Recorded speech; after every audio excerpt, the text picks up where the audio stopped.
Welcome to Armchair Expert. I'm Dax Shepard. I'm joined by Monica Padman. Hi there. How you doing? I'm doing great. You're wearing a robe, people should know, over your normal clothes because you got a little cold in here and it's 88 degrees in here. I got a little chilly. So I'm a little worried about your iron count. Oh, but you know I run chilled. Yeah. But also you just had your flies. Do you think maybe your iron's low? Can we get you on an iron supplement? Sure. Okay. Probably not the time or place in the intro. It's ironic because I am chilly a lot, but I'm not chill. Right. Well, right. Yeah. Two drastically different categories. Mixed messages. Very mixed. Yeah. If you put on a dating profile, very chill, they would They'll think be the confused. wrong kind of chill. Yeah. They're going to be confused when they meet me. I guess you'd have to write very chilled. Yeah. Very currently chilled. An old pal of mine, Kelly Osbourne's here today.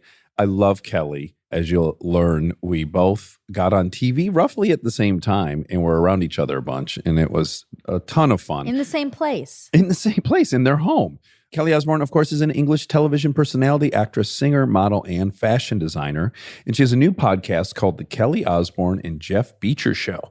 The weekly podcast and vodcast will feature their dynamic and outrageous personalities and uncensored conversations with a diverse list of celebrity guests and famous friends. They ran this crazy variety show for years. Yeah. And they regale us with it. And it sounds insane. It sounds really fun. Kind of Howard-esque with their like cast of crazies. Yeah. Cast of interesting creative geniuses. Yeah.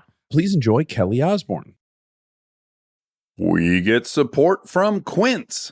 So we've been talking about Quince a lot lately, and as we head into fall, it's the perfect time to reset your wardrobe with their amazing pieces. I think it's so fun to do when the seasons turn over to just spruce up your wardrobe with a couple specials, and Quince is the place. Totally. We're talking organic cotton, Mongolian cashmere, tailored chinos from just $60. Premium fit and quality you'd expect from a luxury brand designer. I love Quince. You know, I like it understated and subtle, and I like stuff that has high quality. And Quince checks all those boxes. I love a lot of stuff from Quince. Honestly, they have incredible premium denim, which is very important for fall. It's pretty much all I wear in the fall is denim. And Quince has such a good selection of quality denim. Their stuff is so versatile, timeless, and built to last that you just grab every single day without thinking. Right. And all of that for 50 to 80% less than similar brands. They go direct to ethical factories, cut out the middlemen, so you get all that quality without overpaying for it.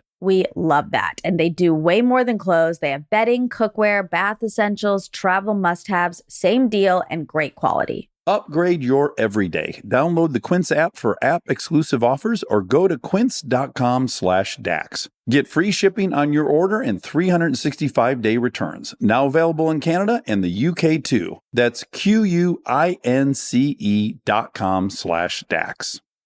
We get support from Apple Gift Card. Back to school is here, and for many, that means some big life transitions. Whether they are heading into a new grade or setting up a dorm for the first time, you want to give them something that actually supports their growth and success. Apple Gift Card is a versatile solution because it takes the guesswork out of gifting. It's not just about a new pair of AirPods for focus. It's about giving them the invaluable chance to choose the digital tools and subscriptions that suit their unique journey. They can use it for productivity apps on the App Store, movie nights on Apple TV, or extra iCloud storage for all those new memories. With Apple Gift Card, it's so empowering to give the students their freedom to allocate their own resources. Celebrate their new academic chapter. Visit applegiftcard.apple.com to celebrate their milestones and gift one today. He's an armchair expert. He's an armchair expert. He's an armchair expert. So we haven't been doing them in person for over a year. Am I the first one back? Second. Oh, still in the running. Still in the top 3. It's so much more fun. Isn't it weird, all the weird things that we get to do again that suddenly feel like you're doing it for the first time? Oh, yeah. All over again. And you're like, Yeah. this is amazing. I'm never going to take anything for granted again. Yeah. And the next thing you know, you find yourself a Californian complaining about the weather. Or that, So, or that the traffic's back. Yeah. Oh. Oh my God, it's so bad again. I can't believe believe how long it took me to get here, and I only live like 3 miles away. Yes, I know. I was like, 15 minutes because I was still in my COVID Of course. bubble of how long it takes to get anywhere. And I was like, and I'll still get there on time. Because that's one of my isms is time. You're Ooh, good or tell bad us. at being on time? Okay. I do not like being late. It is extremely triggering for me in a way that can spiral my entire world into like a tornado. And before I know it, I have a sweaty top lip and I'm crying. Yeah. And I'm like, my day is ruined Because you're late or someone else is late? because I'm late. Right. Yeah. But if someone else is late, to me, that shows me that you don't respect my time. Yeah, I have the Monica. exact same thing. We've had a lot of discussions. You on don't our show. respect my time. If it's somebody that's late once because they're stuck in traffic or their kid was sick or they have a legitimate reason, Yes. I will always be like, okay, that's fine. Like, no big deal. But if it's somebody in my life that I work with or that is a friend of mine that is consecutively late every single time I see them, that means you just don't respect my time. Or you're doing something wrong minimally. You're not planning enough. You're not saying that meeting me at this time is as important as whatever else you have over and over and over and over and over again. And me and my dad are the same that way. And it's because my mom is late to everything. Everything. Oh, wow. There's so much here because Monica and I had a big powwow about me being late about 9 months ago or We something. had to have a talk. We had a talk. Yeah. Oh, right. I'm not allowed to say powwow anymore. It's not a Why? cool What does thing. powwow mean? Here's what's silly to me about all these rules. It's like you can't acknowledge anything that has to do with Native American culture. Oh, is that? I'm apparently. sorry. I'm totally ignorant to that. No, Is I that- just found out about this. Is that as well. a Native American word then? It's or like phrase? yes, it's a meeting, a powwow, a meeting. Everyone circles around and shares ideas. I don't understand why it's disrespectful. I don't know that I agree with. You can't say anything outside of your culture. Okay, If it's derogatory, I completely I'll give get you a it. perfect example of why you need to educate yourself in all of this. Okay. Is I was at dinner recently and we were talking about how you got to be so careful or you're going to get blacklisted. And half of the table turned around to me and went, "Oh my God, you cannot say that. Oh, That blacklisted. comes from slavery." And I literally just was like, "Oh my God, I'm so sorry. I had no idea. I will never say it again." Yeah. Cut to a friend of mine at the table said, "Fuck no, I am not taking that. That is not where that comes from." He got on his phone and he did the research. It goes back to like 17th century British history Yeah. to Right. do with people who were outcast in society. It had nothing to do with racism. And like we really went at this table, we turned it into a debate, and it just goes to show you can't just take what other people say. You Oh. have to educate yourself. This happened on this show 3 weeks ago. We had an episode where I said master bedroom several times. And then people wrote in the comments, you can't say master, that's about slavery. I looked it up. The term master bedroom was invented in 1926 by Sears to put in the Sears catalog. 100 years after slavery. Yeah. Well, not 100, but at that point, 70 years after slavery. It has nothing to do with slavery, master bedroom. But and then a it lot makes of the everyone people look who silly. are doing it and saying these things, I have to be honest with you, are white people. Oh, of course. Yes, this yes, isn't yes. coming from the black No, community. no. This is coming from white guilt. That's, And I it's- totally agree. And it's this whole thing where, like, I went through that whole thing where I was like, oh, shite. Like, I'm embarrassed to be me because of everything that I didn't know. And I'm so ignorant to all of it. And, Yeah. like, this year's been the great deprogramming and the great education for a lot of people. yeah. Yeah. A lot of people who didn't know what was going on. Yes, I was completely out to lunch. I've been racist innumerable times and not even realized it. Now I'm learning about it. I didn't But- even know what it meant to be unconscious racial bias. Yeah. Yeah, yeah. Like, I didn't understand all of that. And, like, I keep saying this, and people are like, you're crazy. I'm like, no, this is the best part of history. We're alive in a time when, yes, it's fucking uncomfortable, but change is happening, and Yes. it's great change. Yes. And accountability is finally happening. At first, I was like, yes, it's justice, but it's not. Because it'll be justice when everything is fair. Now it's just about holding people accountable so justice can happen. I'm so with it. But I don't think at any point you are obligated to throw away logic, throw away reason, like to say that master bedroom is racist when it's just simply not the case. Well, then you go back to this. Is the word master in itself triggering to a community? So that's the word that they don't like. I think it's also weird because it's so old-fashioned in England. The master bedroom, Yeah. where the lord and lady reside. So I come at it from a completely different mindset of it, where like in England where it's like classist, whereas like Yeah. I don't want to be a part of like that posh frou-frou world. That's Yes, not yes, for me. yes. Same. Totally. So when that all happened, I'm like, everyone's saying what master is, we're going to strike that from the language. On a car, what operates your brake system is the master cylinder. Like, it has all these applications.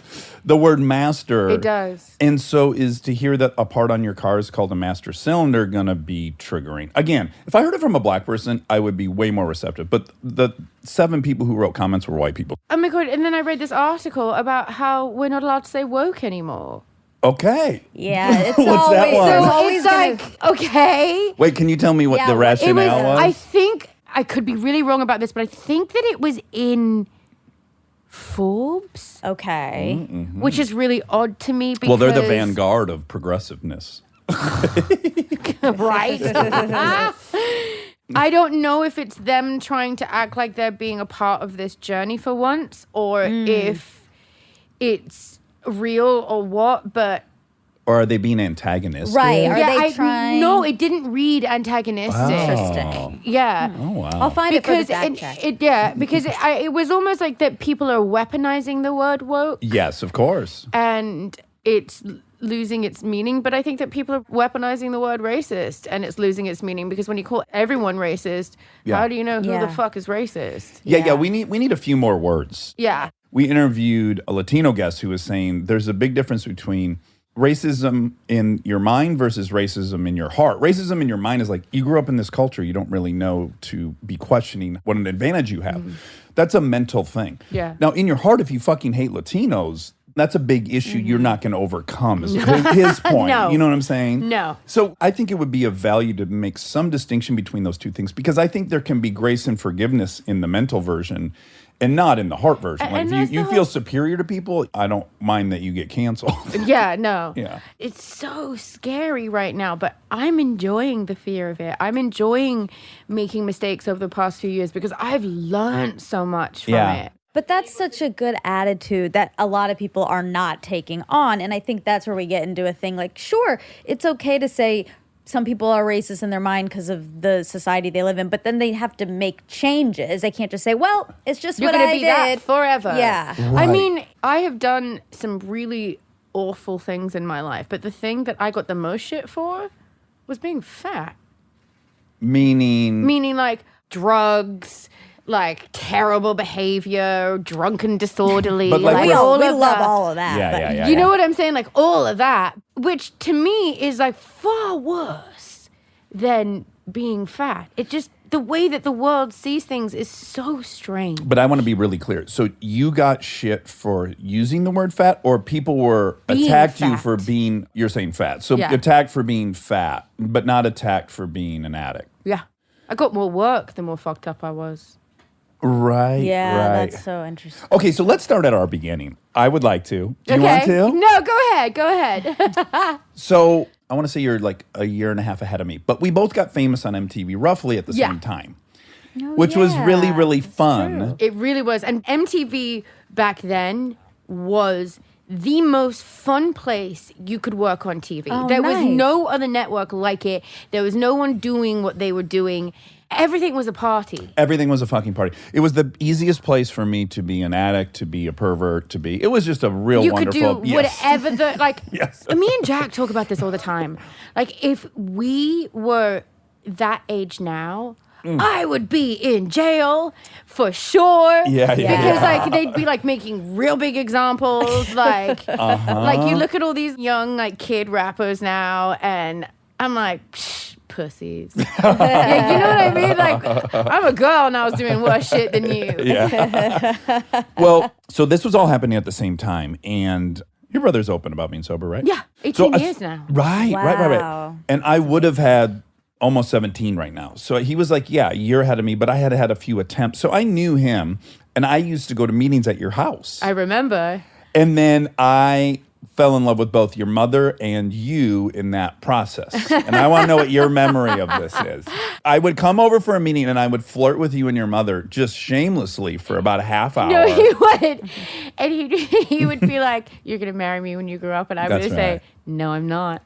Good for you for sticking to your No, I'm not. guns. And Yeah. I'd be like, fuck off, Dad. But your mom, He'd always wanted make it. me- Yeah, my mom totally wanted Yeah, it. Sharon definitely wanted us to get married. Yes. She's like, he's so lovely. And I'm like, leave me alone, Mom. I was like so awkward and like so fucked up on drugs. So that's what's fun to learn about you today, because I walked into that scenario knowing obviously your dad had a problem, and then learning Jack too was an addict, and then I was an addict. But I was like, oh, it escaped her. Like, she's not in this mix. No, Certainly, it did not escape me. It was Right. just that You were better at hiding it. so much better at hiding it Yeah. until I got to this point where I was like, Nodding out. out. Yeah, Nodding those are out. hard to hide. no, you can't hide out the nods. Like I was nodding out, and then my mom was like, what the shit is going on? And wild too, right? Because you would imagine if any person on planet Earth would have the best spidey senses about people being fucked up, it'd be your mom.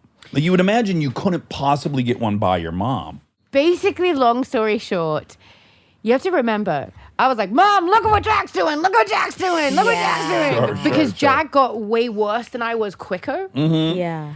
But I didn't know that in the long run, I'd end up being the bigger problem. But back then, I Right, was right. like, look what he's doing, Mom. Yeah. So Jack got sent off to rehab and he did amazing. But then at that time, my mom had cancer. Then my dad had that bike accident. And there was Yeah. so much going on with the Yeah. reality show and everything that like what I was doing, no one was looking at. So Yeah. Well, this would be a fun exercise. So my memory of that thing where I would flirt with you in front of your mother, I'm afraid to ask, how old were you? she was 20 and I was 27. Okay. yeah. Okay. Was I 20? I thought it was 19. No. I It was guess- at the end of that show. I didn't Yeah, get, I was 19. No, but this is 2004. You were born in 84. 84. Yeah, I was 20. I was Yeah, 20. yeah. And I was 27. Yeah. That's normal. Also, I didn't touch her or grab her or anything. No, But- nothing like that. It was always really sweet. Yeah. But look, I'm open to the notion that I too was delusional. Like, I thought that was really fun, and I thought it was fun for you. And every time I would see you on a red carpet or something, He I would would find always- you and say, "My future wife." Yeah, is, and it was like this running joke that we had for a And you really seemed long to time. enjoy it, but yeah. I could be completely No, it wrong. always made me giggle. Okay. It always did. I was never like, ooh, that creepy Dax. Because there's like, the one thing about Dax is there was like not one creepy thing about you from what I've okay. seen. Okay, good. But this could have been a moment, like a learning moment. Monica, what do you want to say? I could find out that I was like, I was one of those guys. No, you weren't. Okay, good. No. If I were in your shoes, I might be like, I don't understand what's happening. Like, do you like me? Oh, I totally did. I thought Kelly was the cutest, most punk rock, fuck you attitude. Yeah. This is exactly who I would try to date in high school. Right. So then I guess I would be like, well, then why? No, I thought he was just joking. Right. This is what I I'm thought you saying. were so adorable. Yeah. This is what I'm saying. So funny that all those years I was like, oh, he's just being nice to me because I was like so insecure and like a former fat person, like still in my awkward body. Like, No, I thought you were a unicorn. Well, you are a unicorn. that's so fucking funny. But this is a Monica thing. Yeah, like I would feel like, well, he's making these jokes and like, okay, so I guess I'm not good enough for him to actually ask out because he's just making these jokes. I mean, this is my issues that I'm projecting onto you. But that's what I would feel if like this person That kept it coming wasn't around sincere. and they were joking. Because we have this friend, mind you, he's married, but he's in love with Monica. And he sends me really funny texts all the time, like, "Hey, dude, sorry you got surgery. How's Monica doing?" They're really good. And they're jokes. but he sincerely is in love with Monica, but Monica really thinks it's just a bit, or some percentage of it. It is just, a bit. but Kelly, it's not a bit. He's obsessed with her. He screenshots her Instagram messages, sends them to me. I mean, As part of a very good running bit. no. Anyway. Oh, That this is the most committed bit of all time. The commitment bit. Yeah, it's so good. But did you have a hard time recognizing when guys liked you? I was so worried about getting my heart broken after I got my heart broken the first time that I turned into a ruthless bitch with men. Okay. I did not care if they liked me.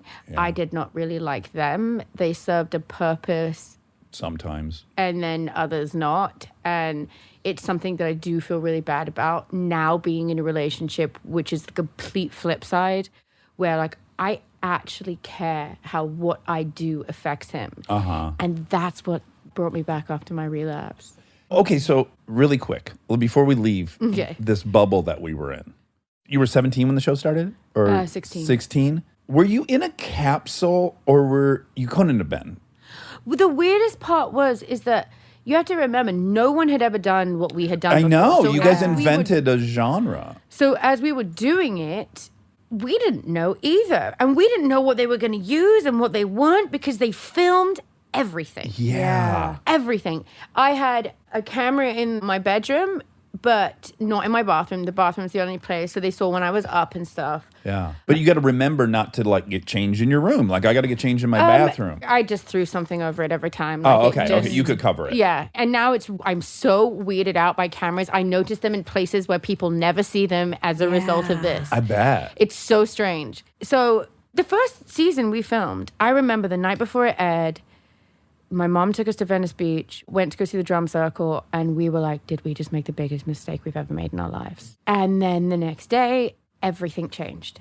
It was Everything enormous. changed. It was like Beatlemania, except for the Osbournes. Like Yeah. we had people outside of our house. I'd never seen cars parked on the street outside of our house before. Like it just wasn't like that. Yeah. I woke up and I looked out the window and it was just cars everywhere. And I was like, what is all this?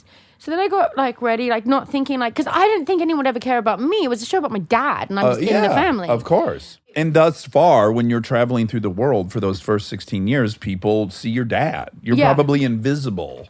Yeah. Mostly. Mostly invisible unless it's a rock You're- fan who knows my dad's stuff and then they know me. Right. But I'd done a few bits on TV from like 12, but not anything substantial, if you know what I'm saying, other Yeah. than when we started doing all the stuff on MTV. Yeah. And I remember my first thing I did with them was Spring Break. It was like the craziest thing we had ever. I had so much fun. You did. Where was it? Cancun, MTV Spring Break. Oh, baby. Remember those days? Oh, it of was course. like crazy. Yeah. What was at that time? Were you able to like party while you were in? Okay, so we had security guard with us that my mom sent out, who's also our Manny. Okay. You're legally allowed to drink there at that age. Are you? I went to Cancun on spring break when I was in 11th grade, and I just drank at every bar. I was think 16, but no one stopped me. Yeah, I think they just don't 16. stop you. I think it is 16 in Mexico. So anyway, like we went to this one place, and I remember it was like Busta Rhymes' crew, and I can't remember who else's crew were there. I think it might have been DMX. Oh, wow. R.I.P. Yeah. R.I.P. And all of a sudden, it was like the parting of the Red Sea, and then it was like, a huge fight broke out. A rumble. And all I remember is getting flipped over someone's shoulder and dragged out of the club. And then they were like, next club. And we went to this next place. Oh my God. And it was like Paris was having a party with Nicki at it. And we were just babies. Wow, yeah. And it was when like people still listen to rock music and it was like nuts. By the way, have you watched the Paris Hilton documentary? I have not yet. I just watched it 2 nights ago, and it's incredible. Okay. My favorite part that I've heard about it is that you finally get to see the Paris that I know, if you know what I mean. Yeah. She's so smart. Right. And so funny. But the persona of hey Gorge. Yeah. That is Well, that's pretty good, by the That's way. her blanket. You know what I'm saying? Yeah. That's what she had to build to protect herself. And now you get that insight and you get to understand the person behind the voice. Well, and what's Yeah, really so telling is they have all this footage from when she was a child, and the whole family was obsessed with how pretty she was, and they talked about her all the time. Her nickname was Star in her family, and it's like, oh, you very much see that she's being told her value is that she's beautiful. The grandma wants her to be Marilyn Monroe. Like, it's all happening, but no one's recognizing it's happening. Yeah. And then what at first you learn about this trauma she had, like in high school. And initially I was kind of like, is this inflated trauma, like for the sake of this documentary? But then there's a huge support group of survivors from these schools where they come kidnap you in the middle of the night. Like Yeah. it's like a aggressive outward bound type of thing to reform children. Oh, wow. So I have a she lot was of friends that went to that school. Really? Really? Yeah, I do. Yeah, so she's just 16 or 17 sleeping in her home, and two men she doesn't know come into her room and pick her up and drag her out of the house. And as she's screaming for her parents, and as she crosses, she sees her parents, they see and they're crying, but they've orchestrated this Oh, whole my thing. God. No talking, take her to this place. She tries to run away. She ends up being there for a year, often in confinement, solitary. Wait, because why? Because she had been going out and getting in Like, trouble. it's like the a- wayward kids. But really what it is for rich parents who don't know how to be parents Yeah. or have tried everything through therapy and don't get it. Yeah. And they to be they, empathetic to them, scared parents who don't know what the fuck Yes, to do. scared And- parents. It's not always rich because Yeah. I do know Kathy, and Kathy Hilton is like one of my favorite moms of my friends. She's like incredible. I love Yeah. her. Yeah. And I'm not speaking about Paris and all that when I say Yeah. this, but generally speaking, the friends of mine who are not Paris that went to this Yeah, place. yeah. Their parents were just so wealthy and the socialites that kids were brought up by the nannies, Mm-hmm. and they thought that what they were doing for their kid was sending them away and paying for someone else to make them right. Yeah, throwing money at the quote problem. Yeah. And not actually realizing that part of the problem is that they're not connecting with their own kids. yeah. Yeah. Oof. So there's a whole survivor community of kids who have gone to these schools and they got physically abused, they got sexually abused. Oh my It's God. crazy. A lot of these schools are in Utah. Yes. Oh, Yeah. Yeah. And okay. So I had my own interactions with her a couple times. I found her to be nice and everything. Mm-hmm. But as you learn about somebody, and this is what Monica always says, is like the details of people make them. What you're saying, you always say? The more specific you get, actually, the more universal it is. Right. The more specific you get, weirdly, the more universal the story Yeah, is. So exactly. it's like, yeah, so I'm watching this thing and I'm like, my God, man, this girl, what an experience. What a ride she's been on. What a real human being this is. Did they show any of the TMZ footage of like what it used to be like when her and I would walk into clubs and the things that they would say to us? Yes. Like- yes. Oh, did you watch the Britney one? I can't watch it. Yeah, It's okay. I can't so watch upsetting. it. It's so upsetting to me. The whole thing to do with Britney is upsetting. I can't be one of those people that like makes fun of her videos. Or Right, this is right. somebody who is just trying to find a piece of happiness in a world of fucking hell that she's living in and that she has no control over. And it wasn't that long ago that I had dinner with her, and she is such a sweet girl. She Yeah. seems it. It's Yeah. so And she got so sad. upset because my dog tried to bite her. Oh, I was like, no, Polly. You sit there and you look at somebody and they're just trying to be themselves. in that doc, the thing I would point out, aside from the paparazzi, which is literally when you watch it with today's eyes, you're like, well, it's assault. I mean, it's literally assault and Yeah. it's repeated. But even more, I don't know, subversive of that is her having to go in these interviews at like 19 years old and that some 50-year-old guy going, well, you know, I've got to ask, are your breasts real? Are you a virgin? Are you a virgin? All of that stuff was said to me too. Yes. Crazy. I would have these men when I was like 16 years old in these magazines pick apart my body and tell me what I should change so that I could become attractive. Oh. And or pick apart my body and say that I've had a boob job or I've had a nose job or Yeah. and I've always been like, I'm the most honest bitch I know in this celebrity world in that sense. Like Yeah. if I've done it, I'm gonna fucking tell you I Yeah, did yeah. it. The more skeletons you have in your closet, the deeper everyone's gonna dig to get to them. Yeah, so yeah. it's just like, who cares? No one's perfect. Just Yeah. say it. I completely agree. I remember, again, around the same time frame, Colin Farrell. Farrell, yeah. I read an interview with him in Playboy. They said, do you do drugs? And he said, well, yeah, this weekend I did probably an 8 ball of Coke and 6 hits of ecstasy and blah, blah, blah. And I was like, okay, well, there'll never be a big story about him now. He just Yeah. completely nullified any Yeah. people digging. You know, he's just like, yeah, I fucking love drugs and I do a lot of them on the weekend, you know. Yeah. Yes, it's people that are like hiding shit that like people get on the scent and they want to get the truth. And that's the whole thing with me. And that's why this time around, I didn't go down that road. Okay, so you put together a big uninterrupted stretch of sobriety, right? A few Yes. years? Almost 4 years. Almost 4 years. Yes. Okay, and things were going good. Did you go to meetings? Did you, Oh my God, like everything. Like I'm Everything. secretary, I Oh, sponsees, wow. like Oh. all of it. Like I was Miss Program. And And did it have the profound effect Yes. on you that it had on me? yes. Yes. Yeah. I love it. It was everything to me. Right. It helped me grow up. It helped me figure out who I am. And for me, I got more out of the fellowshipping and being a part of it than I did the steps. Yes, same. So- Someone said in a meeting last week, look, if it were just the book or just the fellowship, I don't think the book would have kept me sober the last 30 years. It's Yeah. the fellowship. And I totally agree. So when quarantine happened and the world changed, I started to change too. And I started to do the online meetings. I didn't like them. Yeah. I'll be really straightforward in the sense, like, I do not want to watch you fucking lift weights and sexy face pout into a goddamn Zoom camera. We're addicts. We have the biggest fucking, like, self-doubt / egos out of anyone. The combination of the two and the juxtaposition is insane. That's why we're insane. Yes. The best part about going to an EA meeting is that you don't have to look at your fucking self when you're looking at yourself. So you just see a bunch of egomaniacs pulling sexy face, working out, taking their shirts off. And it's just like, oh my God, I fucking hate this. So for a while, I started to get up at 5 a.m. and do this one in England because that wouldn't go down in England. That's not how they do it there. No, it would not go down. You'd be literally banned from the meeting. I got nothing out of it. They made me angry and resentful. Slowly but surely, I stopped calling my sponsor. Slowly but surely, I stopped connecting with my girls. Slowly but surely, one girl relapsed, then another girl relapsed, and then all my friends relapsed. And then I'm just sat here and I made it all the way through. Like the worst part of the lockdown. And I'm still like, I'm sober, I'm great. Yeah. Don't know what happened. Everything started to go fucking amazing.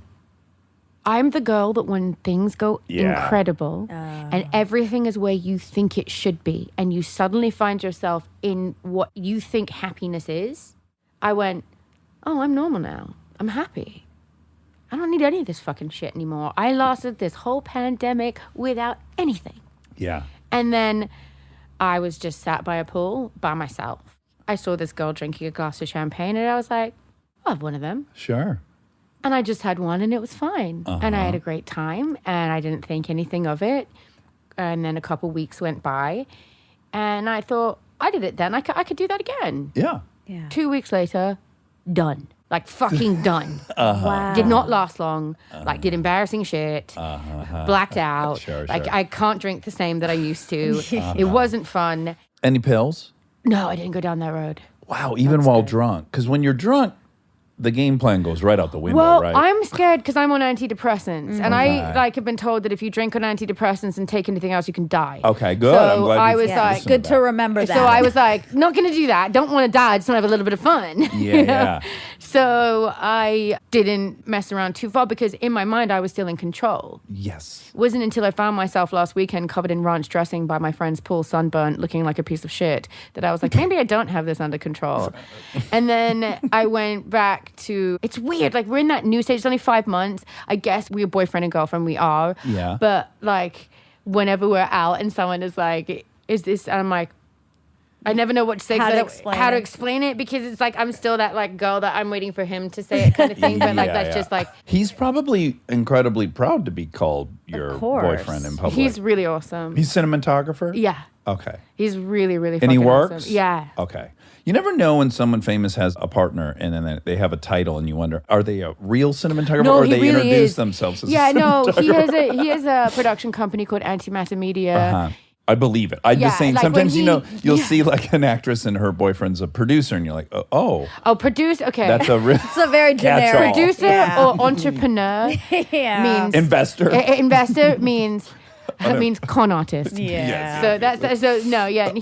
He's really talented and like he's one of those guys that can do anything in the sense like he can rebuild a car, he can build a website, he can edit and film and light and do the sound. He can do it all. It's my number one thing I'm attracted to is competence. He's very competent. Very competent. Yeah. It's so attractive. And what's even more attractive is that when I'm out of line or like not doing something, he's like, what are you doing? I'm like, ooh. He's a like co-pilot. Yeah. I'm like, thank you. Thank you for recognizing that in me, even though I already had and didn't want to face it. Thank you. He sees you. Yeah, he sees me. Yeah. And like, it's great. And it's the healthiest relationship I've ever been in. Oh, that's wonderful. Yeah. So he met you obviously sober, Yes. and then you went off the rails a little bit. Yes. And what was his? What did he? He didn't say anything. He just gave me a look. And it was while he was working out. And I was just like sat on the couch watching him work out, drunk. And he was doing a burpee and he turned his head to the side and just looked at me and I was like, He thinks I'm a piece of shit. yeah. I go, okay, I'm done. Woke up the next day and was like, done. I called off my sponsor. Everyone made the video, posted it, signed myself up for a month of therapy just to put myself back on track again. Stay tuned for more Armchair Expert, if you dare. We are supported by Walden University.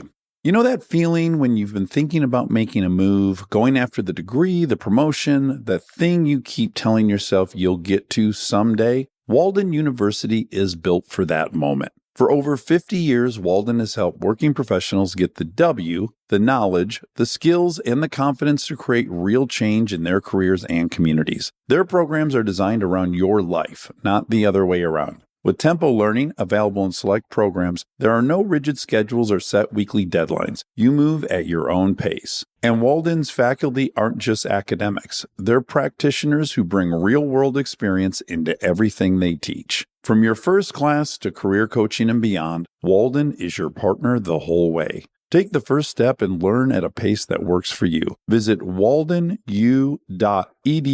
Walden University. Set a course for change. Certified to operate by Chev. This episode is brought to you by the new Max original comedy series, Stuart Fails to Save the Universe. From the world and creators of The Big Bang Theory comes a new comedy series. Stuart Bloom, comic book store owner and lovable underdog, accidentally breaks a device built by Sheldon and Leonard and kicks off a full-blown multiverse Armageddon. Now, he's on a mission to put reality back together alongside his girlfriend Denise, a geologist named Bert, and physicist Barry Kripke. Along the way, they're running into alternate universe versions of characters you already know and love. Check out the new Max original comedy series, Stuart Fails to Save the Universe, now streaming exclusively on HBO Max with new episodes Thursday at 9 p.m. Eastern. Subscription required. This episode is brought to you by SoFi, the all-in-one finance app where you can bank, borrow, and invest all in one place. Let's talk bank accounts for a second. The average bank savings rate is 0.39% in interest. You're earning pennies on your savings, but it does not have to be that way. With SoFi high-yield checking and savings, the money barely making moves sitting in your savings account can earn over 8 times the national average savings rate with eligible direct deposit. No account or overdraft fees, which feels rare these days. You can get your paycheck up to 2 days early, perfect for getting ahead of a bill or grabbing what you need right when you need it. Plus, get up to a $300 welcome bonus when you sign up with eligible direct deposit. Sign up for SoFi checking and savings at SoFi.com/armchair. SoFi checking and savings is offered through SoFi Bank N.A., member FDIC. Terms apply. This episode is brought to you by ServiceNow.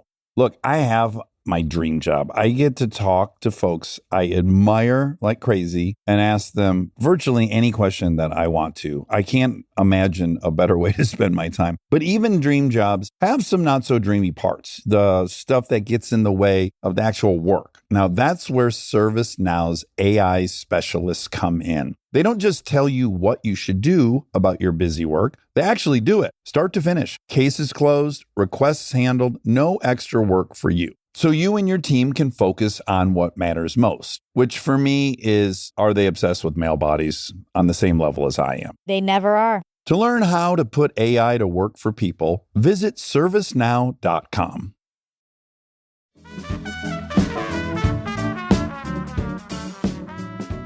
I so relate to, I'm most vulnerable when things are great. That's the worst part about me. I really relate. Like, I expect to be miserable. I expect to be Exactly. uncomfortable. I don't expect to be happy. I don't know how to handle it. And I don't, Oh, there's man. a combination of I don't deserve it. Yeah. One. And then two, I always want more. So shit feels good and things are good. And, I want and it to be great. Now I need to take it to 11. Yeah. Whereas if I'm a 5, I'm not thinking like, fuck, let's ramp this 5 up to a 6. I'm just not Yeah. in the addicty zone of like, I want more. Things are great. This feels good. I want to feel fucking elation, you know? Yeah.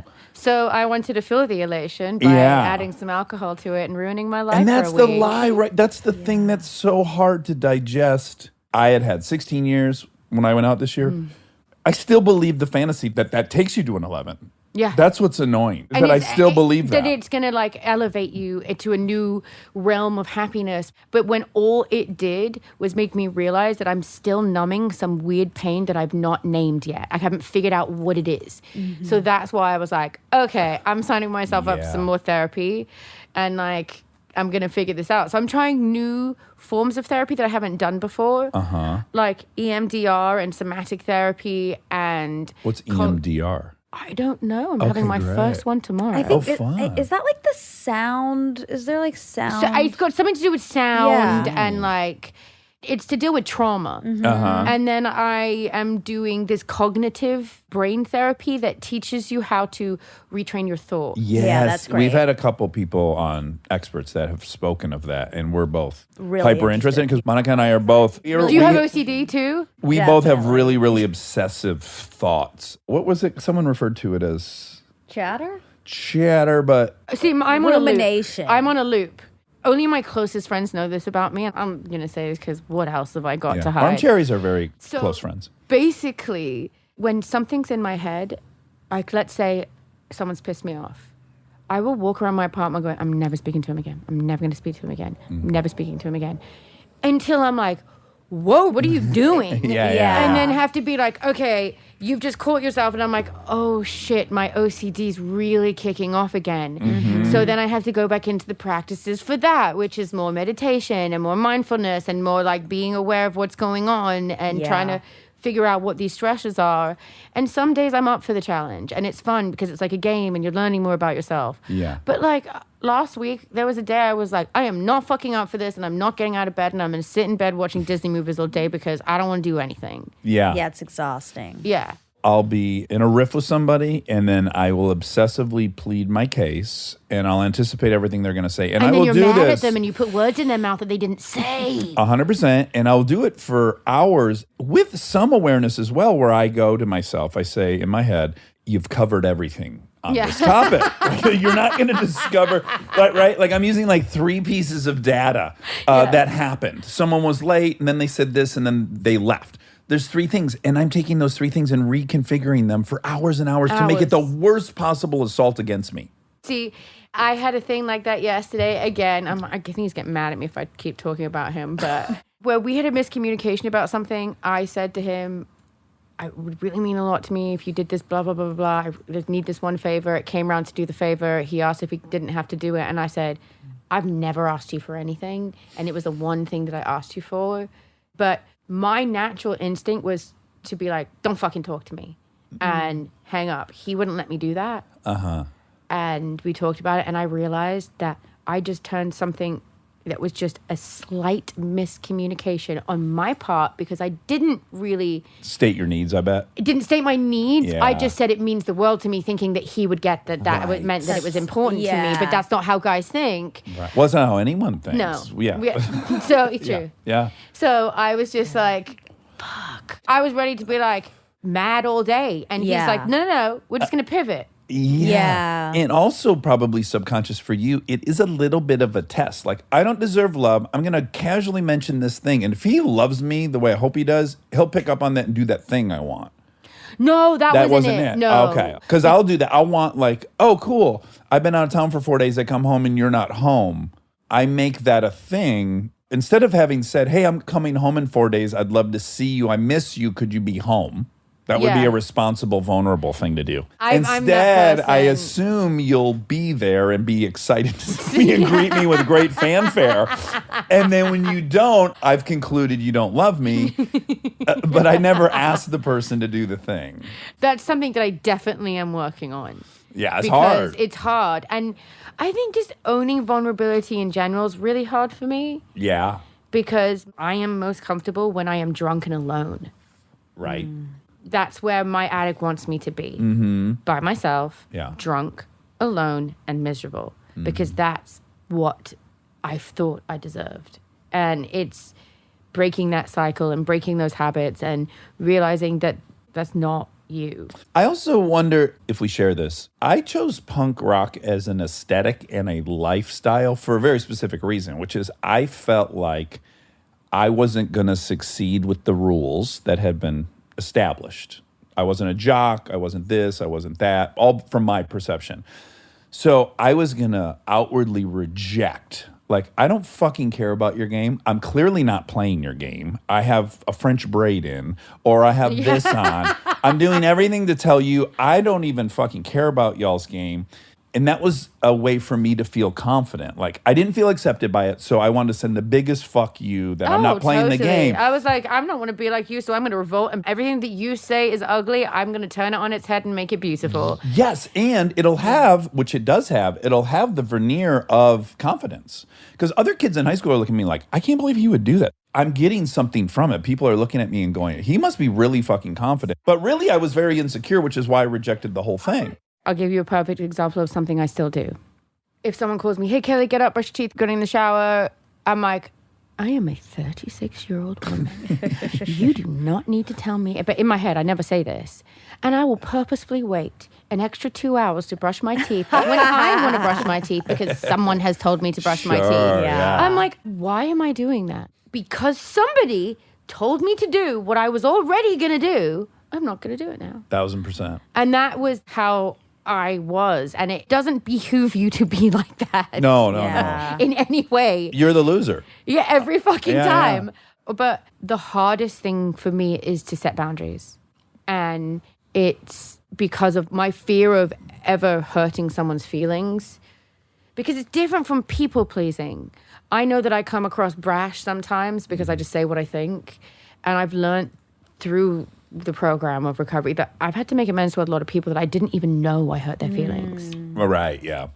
So now I'm like careful about how I say things, but it didn't end up helping me in the long run. I lost my boundaries because I spent more time worrying if I was going to hurt people's feelings or not. Yeah. Because I learned that I did hurt so many people's feelings. So now it's learning how to just say no in a polite way and just sticking to it.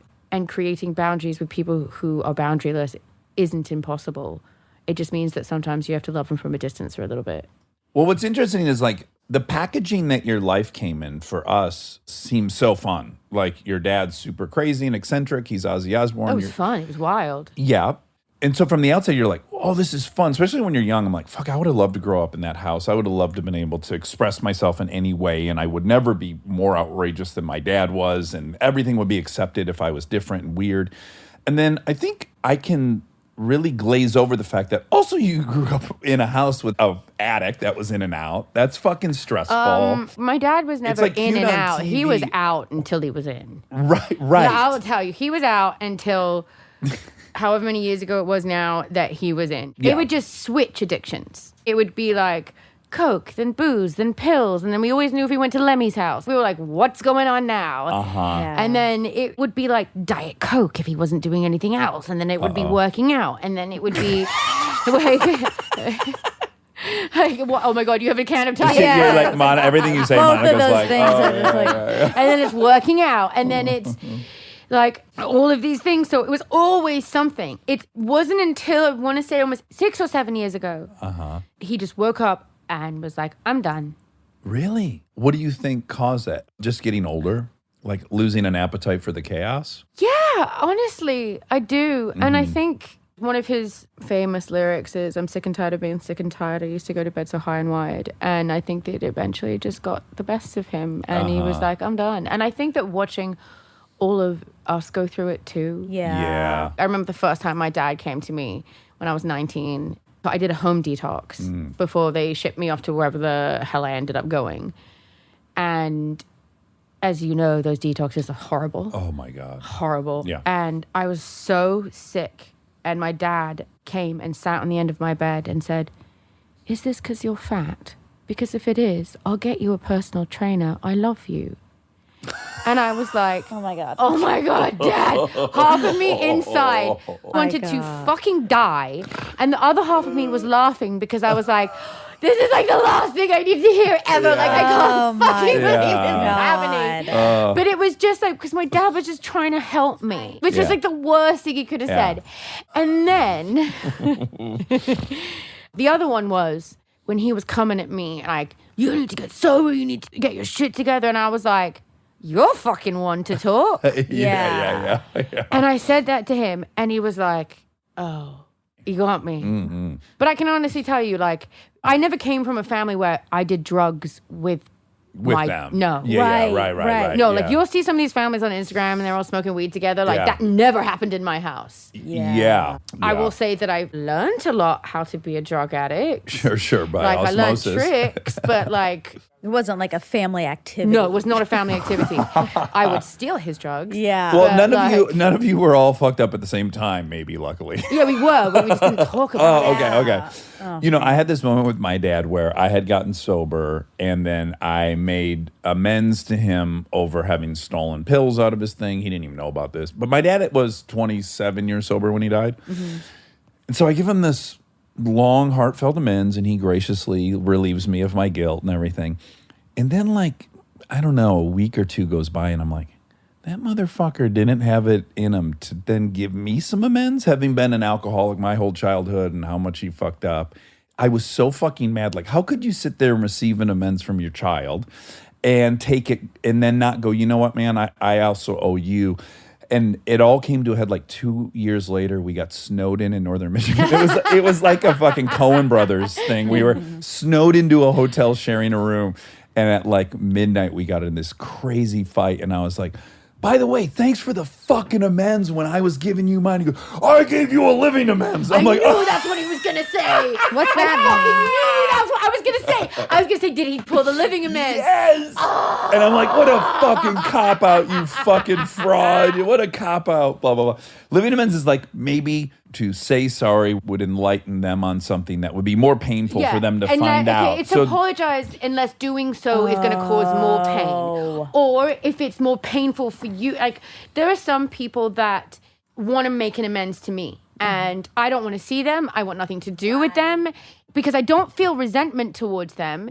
It's just there's a side of you that will never trust them again. Yeah. Sure. So you just want them to be happy and you want them to do it. So you just say, just give me a living amends. That's all I want. And Got you know what I'm it. saying? Right, like just walk the walk. Be a sober Got it. person and that'll certain, be enough. And there are certain people that I can't contact to apologize to because in doing so, I will hurt them. Right, right. They've That makes moved sense. on. They have families of their own now. They don't want to hear from me. Yeah, you got to recognize if it's just your own selfish thing or Yeah. you're Yeah, actually to clear genuinely your gonna, own- yes, yeah, that makes yeah. sense. So he had decided, I guess, that a living amends was sufficient. And you're like, okay, well, it's not. Yeah, I want an apology. Yeah. See, I don't get hung up on the physical word, I'm sorry. I get hung up on the actions because people can say sorry all day long. It's what you do after you say sorry that makes the difference. Yeah. Yeah, for sure. And for me, that's what I look for. Well, and again, not to bring it back, but yeah, if you grew up in a house with an addict who's always like, yeah, I'm sorry. Yes, I'm getting this. Yes, I'm going to do this. It doesn't mean shit. So yeah, the words mean less and less, and you're really only looking for action at a certain point. Okay. Now, I want to applaud both of us because we met 19 years ago. Yeah. And we've both stayed employed. Right? Do you remember That's no everyone used to say joke. to us, 15 minutes, this is just their 15 minutes. I'm like, bitch, this is a long 15 minutes. Yeah. It's really long. I didn't know that 15 minutes could last 20 years. Wow. It's true though. I was like reading your Wikipedia. I was looking at all the different things you've done over the last 20 years. And I was like, not fucking easy to stay employed. It's not. And you've especially when done you're it. a celebrity's kid. Because they just want you to be a cliche. For sure. Well, that's the story we all like. Yeah, a celebrity's kid who isn't a supermodel, put it that way. The supermodels they like because they're pretty. Yeah. And like everybody is like, oh, they're so gorgeous. And they're look just at. reminding you of probably the parent you already loved. So it's one of those things where like when you are different, when you have issues, when you're unique and you don't fit in the mold, it's really hard to stay employed in this town. Yeah, and it's also a job of momentum. So it's like one thing leads to another, leads to another, and then... I took 2 years off, and I'd never done that before. And it was the best thing I've ever done because I committed to 1 straight year of therapy. I went every day for a year. So this was like 4 years ago? Yeah. Okay. And then I did like once a week for the second year. And then stopped really going. Yeah, sure. Well, you were fixed. 'Cause I'm fit. You know, everything in my life's great. I'm so happy. Yeah. I finally have an amazing partner, and I've got 3 shows in pre-production, and and then a 4th coming up, and Financial security. all of this stuff. Everything's amazing. I finally lost all the weight. Yeah. And then I'm like, let me fuck it up. Yeah, of course. Yeah. Let's rebuild. It's fun building. It's not fun looking over the empire. Have you gotten to the point, and I'm curious because I know for 15 of those last 19 years, lived with an enormous fear that the ride would be over all the time. You're done. Me and my brother always say, like, do you remember that show, Where Are They Now? Oh, yeah. Uh-huh. We looked at each other and we were like, we will do whatever we have to do to make sure we are never on that show. Yeah, that's And it's something that like stuck. We made this like this weird little pact we made with each other. We're like, we will never be on that show. My thing was, because I'm a pessimist, I'm like, I know where this all ends. It ends with me doing regional commercials where I'm from for ACO Hardware, going, you're not getting punked. We have garden hoses 3 for $5. And everything would be like this terrible play on whatever thing I had been popular for. You may be without a paddle, but you won't be without spray paint this weekend in our Memorial Day sale. So I've always been planning for those hardware commercials the whole 20 years. So I have this whole thing where I know that no matter what happens in this world when it comes to making money, I have a great business mind and I Right. can do whatever I need to do so. Yeah. Not necessarily in the sexual sense. However, I will. But Keeping that on the don't table. close the door to Yeah. that. Yeah. No, that door is closed. But I'm not a job snob. I've never been that. Like, I like working. One of the things I'm addicted to is working. Like, I've had a job since I was 15. Yeah. And now I'm 36, almost 37, and fucking sat here like I don't feel human and whole and like a person unless I'm working every single day on something. Yeah. That's problematic. I know. See? Yeah. Extremes. My brother's like, you need to get a hobby. I'm like, work is my hobby. This may be too personal of a question. You can tell me no. I remember you guys signed a huge deal for one of the seasons. Did the money get split up between you guys? Yeah. It did. Your parents were fair. It was 4 ways equally on No anything shit. to do with the Osbournes is 4 ways equally. Ah, that's And lovely. at first it wasn't going to be. But then they saw that the show wasn't the show without all 4 of us. Oh, big Yeah. time. So Yeah. then my mom's like, no, it's 4 ways equally. And that's anything to do with the Osbournes is just Jack, me, my mom, and my dad. That's it. So, Right. yeah. That's Do we talk about your sister? You know, she has a sister that didn't participate, Amy, right? Yeah. We don't talk about that. We don't talk. Okay, great. Oh, you don't talk at all? Okay, never mind then. We're just really different. Yeah. She doesn't understand me. I don't understand her. Fair. Wait, I have a quick question. Not about that, but do you think part of the reason you have this when someone calls you and says, so brush your teeth and wake up and do this, and you're like, I'm not doing that. Yeah. Do you think part of it has to do with you were a kid, but you were successful? And so there's always this juxtaposition of like, no. Don't treat me like a kid. I'm successful. No, because I was never allowed to believe that when I was a kid. I got told, who the fuck do you think you are? You're just someone's kid. This is 15 Yeah. minutes. It's going to be up soon. Like, they never let me believe I was great. From my fans, I did. Yeah. But the media, like, I would open up these weekly magazines and it would be like some 45-year-old man writing about how disgusting and fat I am and like how spoilt I am. And like, I was a baby. They Yeah. would never, ever, ever be able to write articles like that today. Now, no. Can I propose something provocative? Go on. First of all, completely wrong that the person did that. Anyone that's evaluating a child's body is. Yeah, ew. But I recognize one thing that also we might share, which is, I won't use you as an example. I'll use Lena Dunham. So I imagine for some people, if she's nude all the time on her show, she's sending this message that's like, I don't give a fuck. I'm so confident. So I think people would maybe say things about her that they should not because they think, Or here's they my think own she's example. giving permission or something. I get mad at people all the time because no one recognizes that I'm sensitive and that I'm sad and that everything. Yet I'm broadcasting at all times. Yeah. I'm alpha male. I don't have fucking problems. I fall off motorcycles. It doesn't bother me. Like, I'm screaming to the world, I'm invincible. Yeah. And I'm a man of all men. And then I'm really pissed when people think they don't know my feelings are hurt that you were rooting against me. Yeah. So I'm like sending one message, but it's not necessarily authentic. So I am wondering, because I can tell you from the outside, I never thought you had any body issues. One of the things I thought was awesome about you was like that you just seem so confident and sexy and all these things. But that's the whole thing. Like, I didn't think there was anything wrong with me. Right. At all. There wasn't. Until people started telling me there was. Right. Okay. And when you hear something enough, you're like, wait, what am I? Right. Am I Exactly. delusional here? Is and- everyone thinking I'm unattractive and I just am missing that? Yeah. And that literally was almost verbatim was what I thought. Because I was like, wait, what am I missing here? I don't get it. Yeah. And like, Yeah. I can't say that like I'm a victim of anything other than like just the circumstance I was in. And I think considering everyone in my family did a pretty good job of coming out okay. Yeah. It's just in Hollywood they want you to be perfect. Stay tuned for more Armchair Expert, if you dare. Being a serious business owner takes hard work, patience, and a drive to keep moving forward.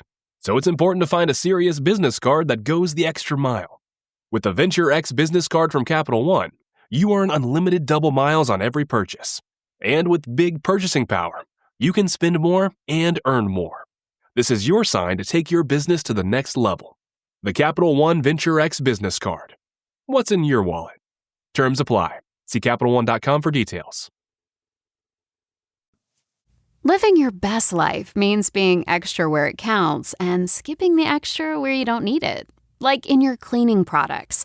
That's where Seventh Generation comes in. Their bio-based cleaning power delivers a powerful clean with nothing extra in the bottle. Need a dish soap that cuts through the tough grease? A detergent that tackles the worst stains and odors?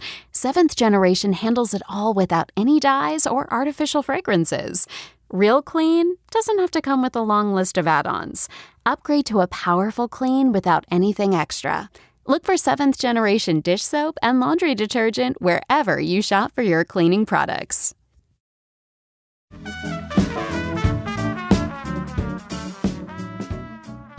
It is a weird paradox because everyone wants us to grow into a more body positive society. And then they took someone that had the thing we want and then they tried really hard to break it. Yeah. But that was then. I mean, I do hope we've made It's some so strides. different. No, it really is different now. I've been working a lot with a young artist and they brought me on to advise them and like help, you should do this or try and do this because they're all going through what I went through as a kid and their management teams like don't know how to advise them. Yeah. So their management teams have now come to me and being like, well, what do I do with this? Where do you see this? And I was like, oh no, this is like this. It's just the modern day version of it. Yeah. And you'll never silence people on social media. No. I mean, you might get journalists to stop writing those, but I'm sure they're hearing from My assholes. favorite is like when people write a comment, now you can see them. You can see who they are. Yes. Yeah. So someone's like, fucking whore. You click on their picture and it's like a woman on a pole. Yep. And in their bio it says, proud mother. Oh, yes. And you're like, okay, what the, like, how does this make sense in any way, shape, or form? Yeah. it helps Well, take the sting off a little Yeah. bit. But you're like, oh, I feel so sorry for you. Or when someone's like, you're so fat and ugly. And then you look at their pictures and they actually are larger and unattractive. You're like, oh, this is about you. Self-loathing. Well- This is not about me. This is about how you feel about yourself. and you know what's interesting is it's hard to see it when they do flag a fear you really already have. So a lot of times that happens to me and I'm like, I'm very defensive and my feelings are hurt and I'm thinking about it hours later. Other times, like we posted some pictures of us in Hawaii and several different people were like, oh my God, get a tan. Like, oh my God, so white, whatever. And on those things, because I'm not like terrified I'm not tan enough. Like that's not one of my insecurities. I have many, but I don't ever consider how tan I am. And I was able to go like, oh, those people hate not being tan. Like they personally, Hate. that would scare the fuck out of them to be shirtless in my white state or however bright white I was.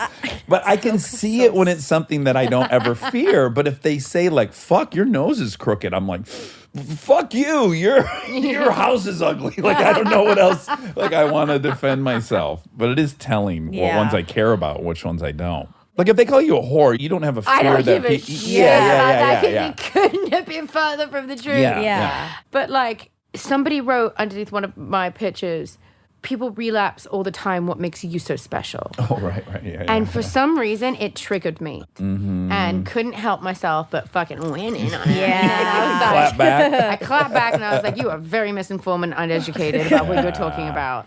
It's like that one thing where I'm like, you don't fucking understand any of this. But it's my pain. It's not her fault she doesn't understand. She was just trolling me because she's like a miserable woman who probably has like one tooth. Or she loves someone who is an attention whore. Or there's Yeah, she somebody sees in that her as- family who keeps relapsing. Exactly. And she's doesn't- resentful Yeah, but also, at them. Yeah. but you don't need to comment. Oh, yeah. You can have yeah. problems. It doesn't give you an excuse to. My whole thing is cancel culture should be replaced with counsel culture. And I think that we should start educating people in the right ways to behave rather than to publicly assassinate people. Because one thing that I have noticed recently is that hardly anybody is the person that they pretend to be on their Instagram and all these causes that they post about that they say that they're involved in. They're not. Right. So I'm like, are you donated to Black charities? Are you learning about Black history? Are you educating yourself? Yeah, have you read any of the books? Have you? Yeah. Like How to Have Uncomfortable Conversations. Like, have you read any of those books? Like, Right. none of them. I realized, like, they just want to appear to be part of it so that they don't get called out themselves. Sure, everyone's scared. And in that fear, nothing is getting solved and more evil is being created. So I think the cancel culture is actually doing more harm than good. It's making people more racist and dividing more. And it's turning into tribalism now rather than ever anything close to anything that we could call utopia. Yeah. And I really think that it just boils down to people have to start being accountable for themselves. Well, what I would really hope everyone would do, and I try to do this, but I'm not great at it. When I'm about to write something, I do ask myself, what is my motive? Like, why am I commenting on this? Do I want to appear this way? Am I angry because that person wants a lot of attention, but I want all the attention? Like, I try to run it through a little, like, 4-step for me. Yeah. Like, why am I doing this? Exactly. And I don't think it would hurt anyone to just ask themselves, what is the real point of this message I'm about to send? Is it about that or is it about something else? And a big lesson that I learned on this year is, do you remember when everybody was supposed to put the black Black out their Instagram. black out their Yeah. Instagram? I got given the wrong information and I was like, shit, okay, I should do this. And I put it up and I tagged Black Lives Matter, which is what you were not supposed to do. And the message was that you don't do that because all the poignant information about Black Lives Matter is getting diluted because everybody's just put up a black screen. That was a huge wake-up call for me. I was like, oh, okay, make sure you get every single piece of information before you post. Right. Because you don't want to be part of the problem, you want to be part of the solution. Yeah. Yeah. In all of our defense, it takes time and It energy. takes time. You know, it's a lot of to time. yeah. And that's why I say I'm excited to be a part of this side of it because I'm learning. And once you know something, you can't unknow it. Right. Okay, you want to compete against us. You want to take us down. So you've created a podcast. Yes. And we understand. We understand. The Kelly Osbourne and Jeff Beecher show is your podcast. Tell me about Jeff Beecher. Okay, so Jeff and I have known each other since I was on tour with my dad when I was a teenager, and we stopped off in New York, and one of the ladies on the tour was friends with Jonathan Sheben, the food god, who's Kim Kardashian's best friend. Okay. And she was like, do you want to go out in New York? And I was like, yeah. And he was like New York's biggest publicist at the time. And he took us out and I met Jeff. And then we all stayed friends for a while. Like, I'm making this story really short. Yeah. And he went off with Kim, I went off with Jeff. And Jeff was a comedian. So Jeff ran like all the biggest comedy nights in New York. And then he did a traveling tour. And then he moved to Vegas. But through all these years, like this is like 20-year friendship, I do the creative direction for him. So like I'll come in and help him put on the show and like hire the acts and put the show together. He had something in Vegas, a residency for a long time, right? In Vegas. And then at the Roosevelt here, we had the theater. Yeah. A Beach's Madhouse. Right. And it was like a variety. it was like a variety show, but the best way I could explain it is it was the Studio 54 of our generation / variety show. And it was insane. And we had everyone from Mick Jagger to like, we did like this poll the other day. We were like, We think there was only one celebrity at that time that didn't go, and that was Tom Cruise. Really? Like, because we went through the list of like everybody who went, because we have the notes, because we, for insurance reason, have to know who was at what table and like everything, and not the guest list every single time.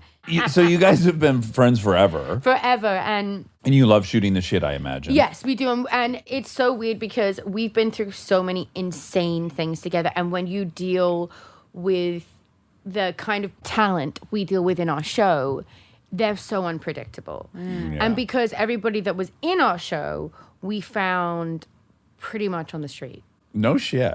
I'm not even joking. Really? Like, you'll learn about this on the podcast. Like, Donnie Davis was a cocaine dealer living in his car and dealing drugs in Vegas hotels.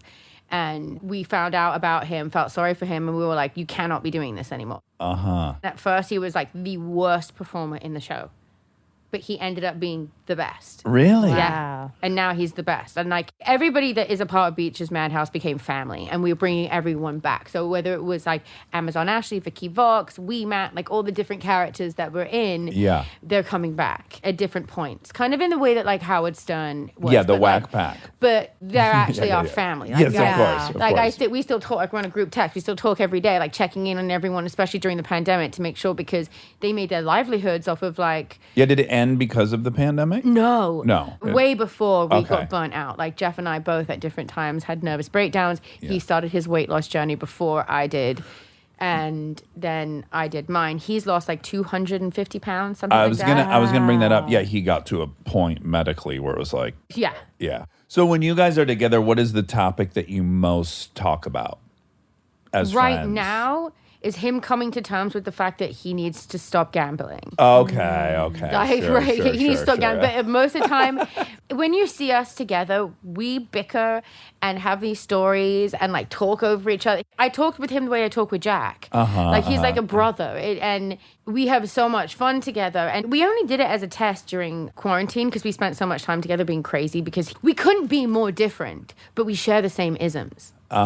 So that's where our common ground is. So we're both very different. So we educate each other the whole time, but while simultaneously bickering and bringing up all the insane things that we used to do and go through, and our health journey and how we came through the other side of everything. But then we do go back to the wild stuff that happened at Beach's Madhouse and the stuff with Donnie. Like when Donnie's had a few drinks, Donnie, not to speak on his behalf, has done like really funny things, like sexy text Ryan Phillippe. Okay, and like, and like we're like, whoa, dude, like, and then we have to we're like, Ryan, give us the text message. He's like, no man, I can't do it to Donnie. Donnie's my friend. And we're like, give us the text messages. So it's like all the stuff that goes on that is wild and crazy about our lives. But there's also a philanthropic side of it too. Like we're starting a charity to pay for the surgery that Jeff and I had for weight loss for people who can't afford it. Okay. Because it's so life-changing and it's not a quick fix. It's just a gentle nudge in the right direction. If you don't do what they tell you to do, you just go right back to where you were. Yeah, that's what I've heard about it. Is like initially it's really, really hard to overconsume calories. And then it stops being hard. Yeah. How long ago did you have that? 2018. Okay. And you love it? Best thing I ever did. No, it was 2019. I had to be sober for over almost 2 years before they let me do it. Really? Yeah. Oh. Yeah, because it's such a life change Yeah. that unless you have like strong sobriety behind you, you're going to destroy yourself. Like end up like possibly dead, no teeth, destroy yourself. Because what happens is when you drink after the surgery, it relaxes your stomach. Also relaxes your mind and decision making. Sure. So you will eat more. Or you won't eat anything at all. And then you're malnutritioned and you get long arm hair and your teeth fall out and like all of this stuff. Like, and I knew I'd be that girl that was like, you know, I'm just going to live off champagne for the rest of my life. Yeah, for sure. You know? Yeah. And so like got myself together, did the whole process and realized that the number one reason I could never keep the weight off drug free, because I just took speed to stay thin before, was to fix my head. You're doing the exact same thing, right? You're regulating your internal state with something external. Yeah. Do I understand it correctly? Yeah, exactly. yeah. So and once like drugs too, you're like, it works, and then it's fucking miserable. It doesn't work. Doesn't work. So how often do you record it? Is it weekly? It's weekly, yeah. Uh-huh. So how many have you done? Okay, so we had like 6 in the bank. But now we have to go back and tweak them all because now they don't make sense. I tell you why. Okay. Because I think the mind knows you're going to relapse before you physically do it. So you start thinking and speaking differently, and your Yeah, that's opinions are true. different, and you have an ego. You're kind of paving the way a little yeah, bit. and when I listened to it, when I go back, I was like, how did I not see the signs? Yeah. Like it was all there. Yeah. So now I'm like, no, we're going to have to redo that, guys. Sorry. Was it hard to go on Instagram to own it? No, that for me is my insurance policy. Right. That's my how you- accountability. yeah. Because you know as well as I did, I could have said nothing and nobody would have known. Right. I could have kept going for a really long time and nobody would have known. Yeah.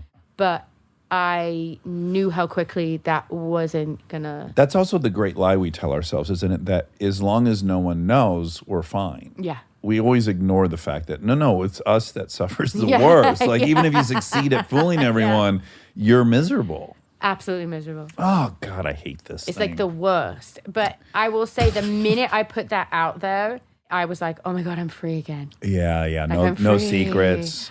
Because like there's no secrets, I'm free, everyone knows I can move on. Yeah. And then that next day, back in therapy, back in meetings, back in doing everything, and a little bit more free, a little bit less of a shame spiral, a little bit more free every single day since. And honestly, like it's only been a week, but I feel better than I did 6 months ago, and I was sober 6 months ago. That's what I have said as well. Like this last 6 months, most of it's been better than the previous 6 years on a sobriety front. It was, because I thought that I got to a place of contentment where I was happy being, but there was still more work that I had to do on myself. Well, for me, it was like 16 years was the accomplishment as opposed to a daily reprieve from the madness. That's the whole thing. Yeah. The time became what I obsessed about. That's why I said in my message, I've really learned that this is one day at a time, because my time was my badge of honor. And you know those traps in the meetings were like, I'm 26 years. I'm like, well, you might as well be one day because you still suck. You know what I mean? Sure. Yeah, that thing became the only way I evaluated my sobriety. It was like, I'm still sober. So I don't need to really worry about, am I content? Am I, And that's where I started to fall off. But I was got accumulating content. resentments was my thing, which is so stupid because in the book, it's like the number one thing that'll take us out is resentments. And I'm like, but not me. Terminal uniqueness. Yes. Well, Kelly, I love you. I'm so delighted that we met all those years ago. You're I more a know. baby than I. I know Monica's upset. I was 27 when I was doing that. But regardless, maybe even 28. Fuck. Okay, let's funniest just thing- leave it at 20 and 27. Okay. Well, good thing we didn't get married. We probably would have died in some spectacular opiate The new, overdose.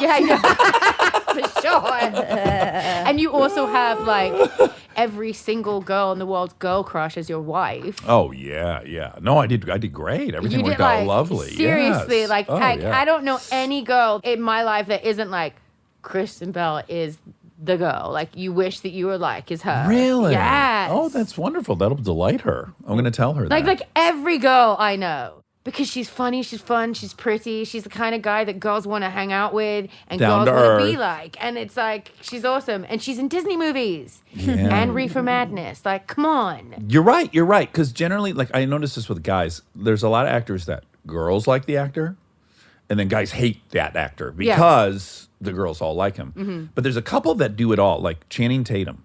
Dudes like him and women like him. Yeah. It's almost impossible. Anyways, I'm glad I got that point out. So, Kelly, I want everyone to check out, and I'm excited to check out, the Kelly Osbourne and Jeff Beecher Show, and it is available everywhere one would download a podcast. All your preferred platforms, it'll be available. When does it come out? Do we know? May the 4th be with you. May the 4th. Yeah. Okay, perfect. So May the 4th be with you. Please listen to Kelly's new show. One thing that I want to say to you is what our number one message in this show is what you call freaks, we call family. Everybody is welcome. Like where if you feel like you don't belong somewhere, you belong with us. Like Yeah. we have fun. We want to be silly. Nothing is off limits. It's just a place where in today's world where it's so scary to be yourself, you can actually come and listen to people just being Yeah. themselves. And we're going to have lots of audience participation and stuff like that. So it's fun. That's So fun. fun. Yeah. Thank you so I much wish for you. having me. Yes, of course. I adore lovely. you. Going on 20 years. All right. Love you. Crazy. I love you. And now my favorite part of the show, the fact check with my soulmate, Monica Padman. And we're live. Hello. That's all I'm going to tell you. I hit record from now on. Okay. And we're live. Live from the mouse house. That's right. Well, the mouse apartment. Soon it will be the mouse house. Well, soon. Soonish. Who A can couple say years, soon? yeah. 3-4 years. 6 or 7 years. It'll be the mouse house. But for now, It's what do you call the little thing that a mouse walks into? A little archway hole in the wall.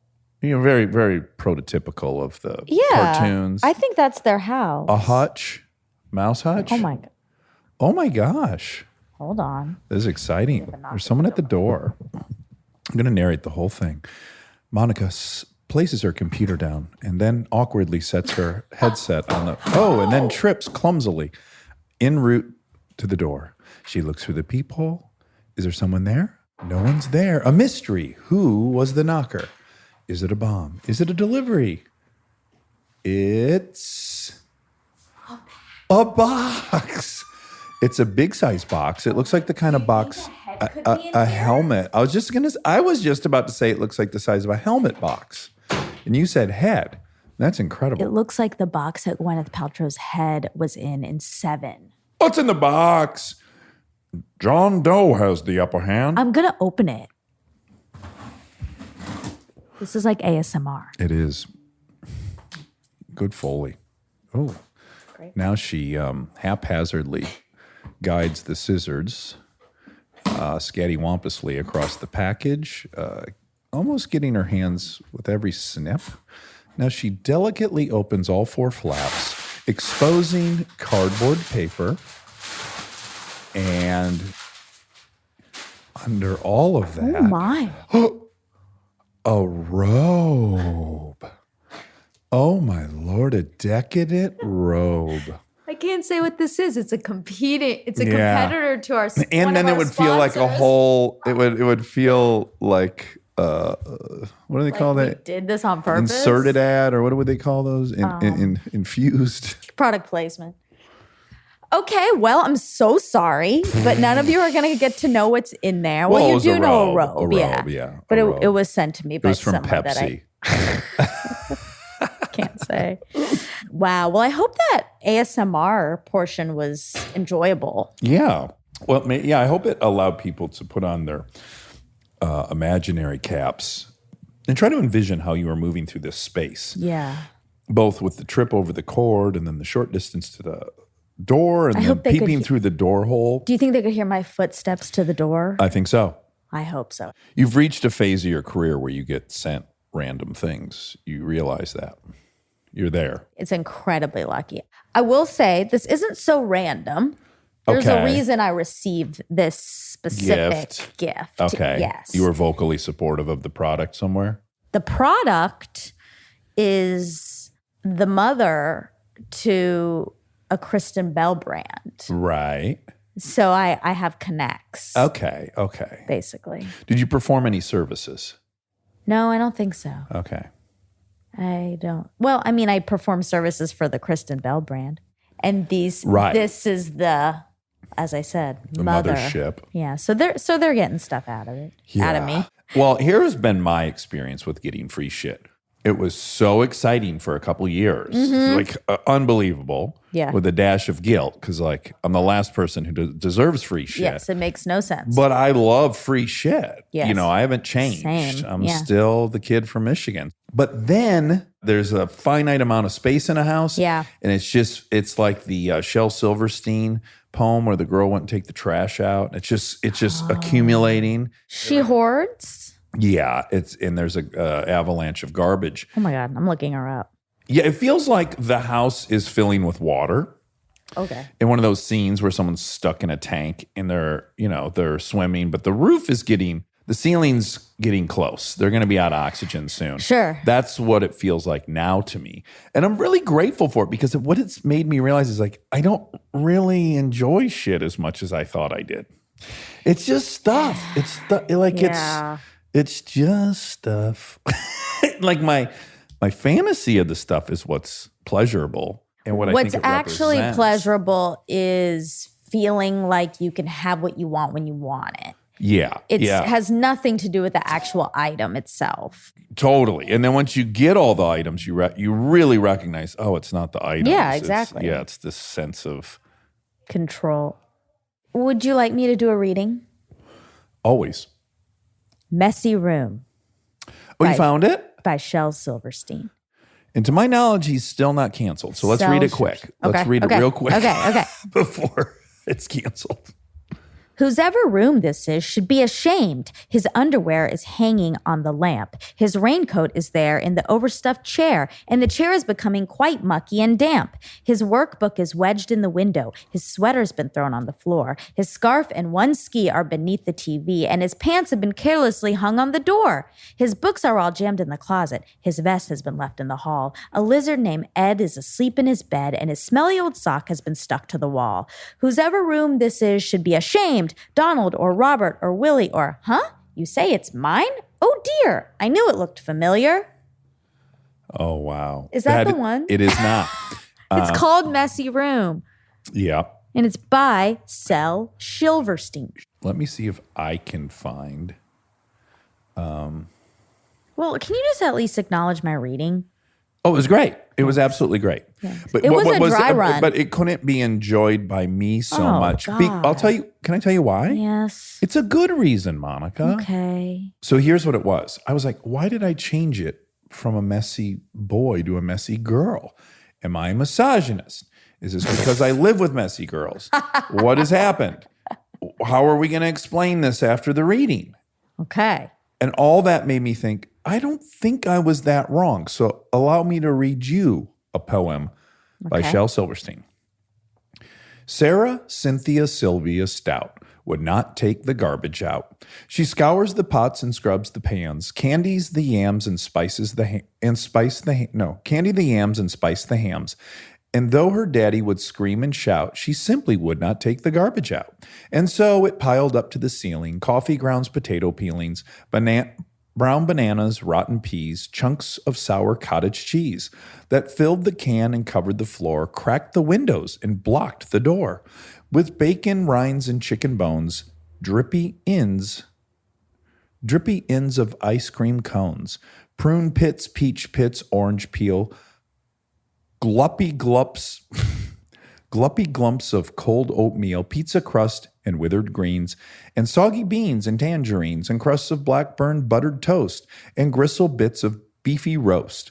The garbage rolled on down the hall. It raised the roof. It broke the wall. I mean, greasy napkins, cookie crumbs, globs of gooey bubble gums, cellophane from green bologna, rubbery blueberry macaroni, peanut butter, caked and dry, curdled milk, and crusts of pie. Moldy melons, dried up mustard, eggshells mixed with lemon custard, cold French fries and rancid meat, yellow lumps of cream of wheat. Ding, ding, Grandma. ding. At last, the garbage reached so high that it finally touched the sky, and all the neighbors moved away, and none of her friends would come to play. And finally, Sarah Cynthia Stout said, okay, I'll take the garbage out. But then, of course, it was too late. The garbage reached across the state, from New York to the Golden Gate, and there in the garbage she did hate.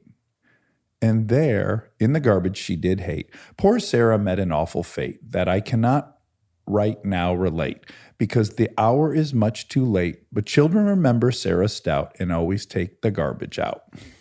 Wow. It seems like Shel Silverstein had an annoyance with his daughter, maybe niece. She was a big mess, and so he channeled it into art. Could have been his sister from growing up. Maybe he just hated women and thought they were messy. It's really hard to know. Maybe. I did such a worse job than you reading it. I jumbled and bumbled and stumbled a lot. It's a hard poem. It's a hard poem. Yeah. And I'm a weak reader. But I did do a good job. That's why that's what I was job. waiting for. Yeah. Because these are hard to do. And it was a cold read. Cold read for you. But I'm glad you did a great fucking job. Thank you. And I And so did you. No. I did a just less than satisfactory job.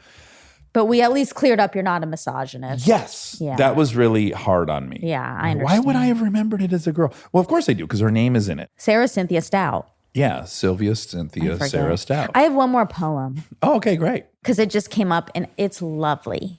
It's also by Shel Silverstein. Hug a War. Oh, I love Hug a War. I've never heard it. I You don't haven't? think. No, but I like this. It's one of my faves. I will not play at tug of war. I'd rather play at hug a war, where everyone hugs instead of tugs, where everyone giggles and rolls on the rug, where everyone kisses and everyone grins and everyone cuddles and everyone wins.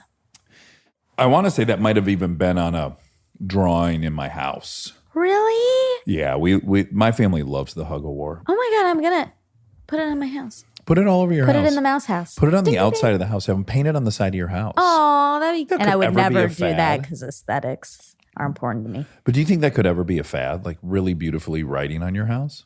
Like tattooing Like your house? graffiti. Well, that wouldn't be very lovely. Well, I mean, some graffiti is gorgeous. It is. But I don't want it on my house. Too busy.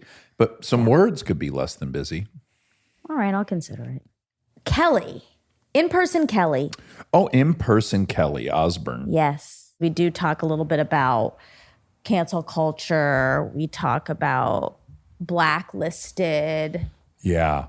The term blacklist was first used in the early 1600s to describe a list of those who were under suspicion and thus not to be trusted. When was it invented?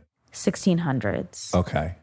After the restoration of the English monarchy brought Charles II of England to the throne in 1660, a list of regicides, I don't know what that means. People who wanted to sign a death warrant for Charles I. Okay, that's regicides. That makes sense. They want to kill the regals. Oh, yeah. Like infanticide. Yeah. A list of regicides named those to be punished for the execution of his father. The state papers of Charles II said, if any innocent soul to be found in this blacklist, let him not be offended at me, but consider whether some mistaken principle or interest may not have misled him to vote. Okay, so this was about his father. Okay. I don't see slavery. Well, that's what I think you've got a lot of armchair experts out there, like hearing a word and then making their best guess at what it means. Yeah. And then getting offended by the conclusion of their best guess. I think that's like, true. oh, that must have been a list of black people. Yeah. That were for sale as slaves. Yeah. Which is a good guess, by the way. Not a terrible guess. But not in this case accurate. Right. Like, is it all heading to we get rid of the word black? No, that's actually the opposite Well, of what no, they're but saying. someone decided blacklisted was racist, which is cuckoo because Yeah, but they're not saying it's racist because the word black is in it. They assumed that it meant. because the word black was in it. Yeah, I don't think that means anyone's trying to get rid of the word black. I think they're trying to get rid of words that marginalize a group. But again, that was not true. Yeah. But Jess and I do have this verbal back and forth about how most things that are negative do have the word black associated. Uh-huh. And like positive things have white association. Of course. And it's so bizarre how you start seeing it all over the place once you're aware of it. Like black sheep. Oh, we came up with so many now I forget all of them. But black sheep is literal. At least that one's literal. Like there are some sheep that are born black. But why are they the bad ones? Well, they're because all the sheep are white, so they're anomaly or abnormal. Yeah. Yeah, because to be the black sheep of your family doesn't necessarily mean it's bad. It just means you're different. But it has a negative connotation. It's not a positive thing to be called the black sheep. Oh, I hear a lot of people self-proclaim themselves as the black sheep of the family with pride. Like, I'm the black sheep of the family. They're all liberal and I'm a conservative or whatever. But I do agree with you. Black is universally bad. But again, you got to decide if that's because of black people or because black represents a lack of light, blindness. Yeah, I'm just saying, I don't think it's about black people. But if everything in society is Negative. connected to that and it's negative, there's some psychological things happening in people's brains. For sure. Okay, so the article she was talking about, we can't say woke anymore. She thought it was from Forbes. There's actually a lot of articles on this, but she must be talking about The Guardian. Okay. There's an article called How the Word Woke Was Weaponized by the Right. Uh-huh. And I think that's what she was talking about. So I'm assuming it was that. What age are you legally allowed to drink in Cancun? 18. Mexico is 18. Okay. Again, I think they might be turning some blind eyes. Of course. Is that a bad phrase? Turning a blind eye. I mean, again, Some people are blind and can't see. Yeah. Okay, we talked about the Paris Hilton doc, and I watched it since we recorded this. Oh, yeah. It's good. It's really worth watching. It's on YouTube. Right. It is crazy to see the character she created versus her real persona and how smart she is and savvy. And like, there's just so many interesting things about these powerhouse females and their relationship with men. Not all the time, of course, but often. I don't know. It's almost like, I feel like it's almost like they feel guilty about being successful and they end up dating people who don't respect them, or I don't know. It's complicated. I wonder if it's like their narrative is I don't deserve this. And then they find a guy who will confirm that narrative. Like he doesn't think you deserve it either. Subconsciously. Yeah, I guess that's sort of what I'm saying. Like there's guilt around female success. Like when you have, I think there's something like I shouldn't have it or. Well, I would say this is what the real catch-22 is for a powerful female is she has to find a guy who's not threatened by her success, right? Yeah. But potentially implicit in that is maybe the guys that are going to be most accepting of that are more beta, and maybe they're not attracted to betas. So it's like they're in a catch-22 if they want a certain type of guy, but that certain type of guy is exactly the kind that's going to be threatened by her success and power. What does she do? Yeah. You don't really get to pick who you're attracted to. Like I'm attracted to very industrious, powerful women. I can't make myself attracted to people who have decided to sit on a couch the rest of their life. But that's the person that would probably be most easy to join my lifestyle. Yeah. So my choice is to go the other way and then just have way more fights than most people would have, which is fine. Like it's just all a recipe. Yeah. Yeah. I think there must be something a little deeper because she could find someone maybe not as successful as her, but successful in a way where they feel content and they feel secure. Right. It's just about security because it doesn't like there are plenty of, I think, very secure men who are not like have $1 billion, but just like know their value and feel secure. Yeah. Aaron could date her and it wouldn't be an issue. Yeah. He shouldn't because he's with Ruthie, but. No, I'm just saying, but he could. Yeah. The same way the fact that I got famous has had no impact on him. Right. He's never once been like, wait a minute, why is he that? And why? Like, he doesn't think of it that way. No. Which is great. I'm just the idiot on a school bus still. Although sometimes I wonder because he is so funny and he can do voices and stuff. And I do wonder if sometimes he's like, shit, I should have done it too. Like I should have gone to the groundlings or whatever. Yeah. But I doubt he thinks that. But I don't know. Sometimes I wonder. But the guys, yes, there's a really hard part of the documentary where she has a new boyfriend. And I mean, there's so much to unpack. One is probably just don't take that person to that situation where you got to work and that person doesn't understand that this isn't your guys' day date to a music festival. This is the job. Yeah. But that's not on her. I don't like that that's on her. That's on him. He knows that she's DJing that day. If he can't be there to support her, he wants to make it about himself. That is his issue, not hers. 100%. Yes. But what I'm saying is what I learned from that is like, if I was dating him and I liked him a lot and that happened at that thing, I would say, look, we're not going to mix this. I'm going to go work because you are threatened by that. Yeah. So you're not coming with me to any of this stuff ever again. Yeah. If I really liked the person and just that really, again, to give him a little bit of benefit of the doubt, an incredibly heightened, crazy life experience that doesn't really happen to most people, where they're with their partner for 8 hours and the partner doesn't look at them once, but looks at 10,000 strangers and takes pictures with them and blah, blah, blah. I did not like the guy in the documentary. I think he's a turd. Yeah. But also, he was probably ill prepared for that. He probably didn't talk to him so much. He got drunk in response to it. Then he was too drunk. I know, but I just think women are expected to do that all the time. And no one's looking at her like, man, that sucks. Like, you're only noticing it because it's a guy playing second fiddle or whatever. I do think you're right. Societally, it's much more expected that a woman should stand by some powerful whatever man and just be along for the ride. We're talking about a concert that Paris DJ'd. It was a really big deal for her. It was like a big... Hundreds of thousands of people. Yes, big career milestone for her in that world. And she brought the new boyfriend and he got drunk and was mad at her. And he got it was kind of ruining. handsy. Yeah. I didn't like his proximity to her. It wasn't great. It was bad. But again, that's how I would, if I were in that dynamic, that's how it is that guy's problem. Yeah. So I would make it that guy's problem, which is you can't come with me now. Well, she did. She cut off his wristbands and said, you're going. Well, they broke up. I mean, that was the last. Yeah. Yeah. But she said, you got to go. Like, you're leaving now. Yeah. And, You've ruined this for me. Oh.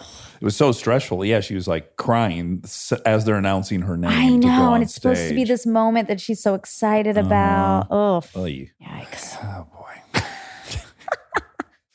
Also, for me, big takeaway, did not know this, that Kim Kardashian was Paris Hilton's assistant. I That's didn't know that either. crazy. Yeah, I just thought they were bros and that she was like started joining her on red carpets. Yeah. No, she was labeled as her former assistant. Yeah. It is a funny thing to watch because, they document in there all the pushback and how much she was made fun of for being famous for no reason. Yeah. And that's a certainly valid point. But then at the same time, I'm looking at it going like, well, an entertainer is an entertainer. If somebody is providing you with entertainment, if whatever people that loved following her life were entertained by that, I don't know how we're defining entertainment. Like, what? Yeah, it's got to exactly. fit in this exact box. And then above all that, she took not doing anything, quote, not doing anything, and turned it into way more money than I ever turned it into. How much can you make fun of her? Yeah, no, you can't. I mean, she has so many businesses that develop. She works after very that. hard and on. so does Kim. So do all the Kardashians. It is very much the same thing where they've built empires off of this idea that but they're famous for no reason. But actually, again, they're just incredibly savvy and have used it to create these very legitimate businesses. Interesting. Yeah, I mean, she created that genre. Yeah, and she feels guilty about it, which is Yeah. interesting to hear her admit. Yeah. She invented the selfie. That's crazy. That is so crazy. It is. Oof. Heavy. Yeah, heavy. heavy. That is where the ultimate bill comes due, is when you're laying in bed and you're like, well, what was the impact of my entertainment? Well, and I mean, I hope you can see the full picture, right? Like there's negative sides, but there's also positives. She really did create space for people to have this kind of bizarre career that is now like you ask kids, what do you want to be when they grow up? And a lot of them say influencer. I know. And that's scary to me. Yeah. Me but too. but also it's a real job now. And it's probably not much different than saying I want to be an actor. Yeah. Oh, I mean, it feels different to me, but it's probably not. I think it's the same.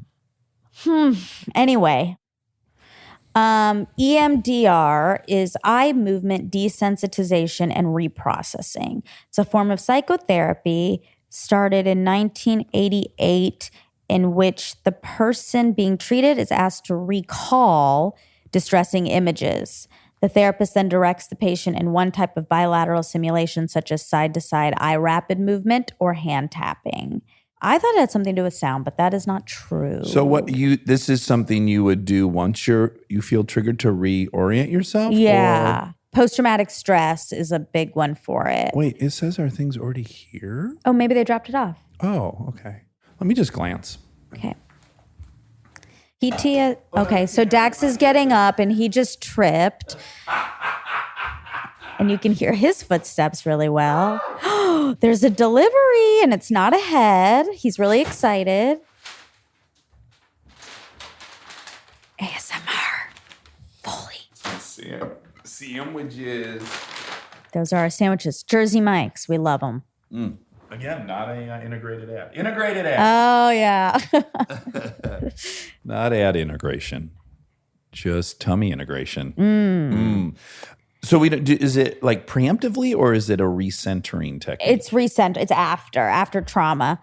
So post-traumatic stress, OCD, Yeah, those are like big ones for it. We also watched the Billie Eilish documentary. Oh my God, it was good. Fuck, did I love it. I also loved her Tourette's moments so much. I related so much when I was a kid and I had all those tics. Yeah. And I was glad that they showed it. Because you know what? Like, you're probably your biggest fear when you have that is like, oh, I look whatever.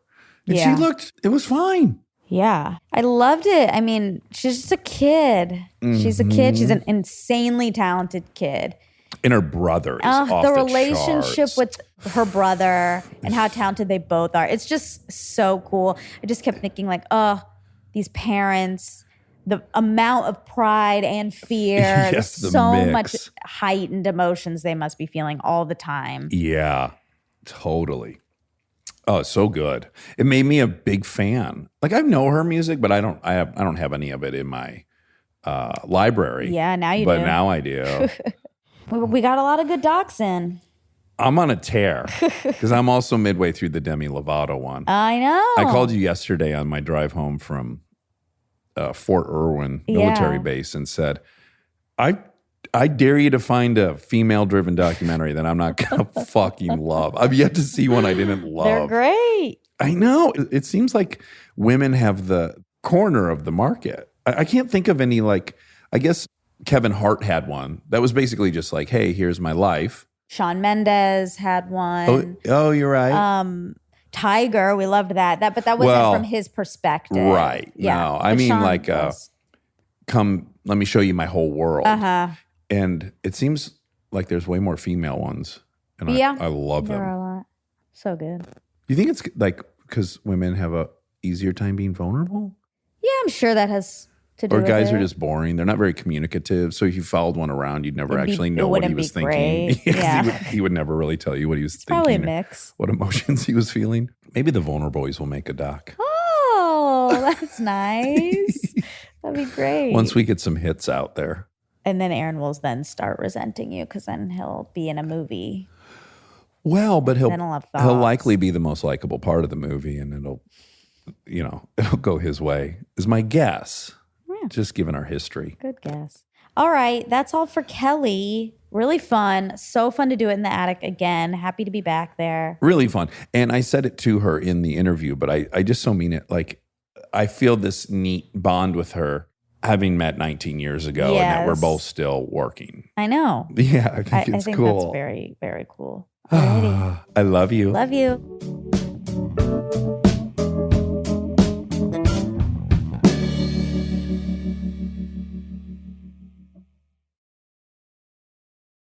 We are supported by Allstate.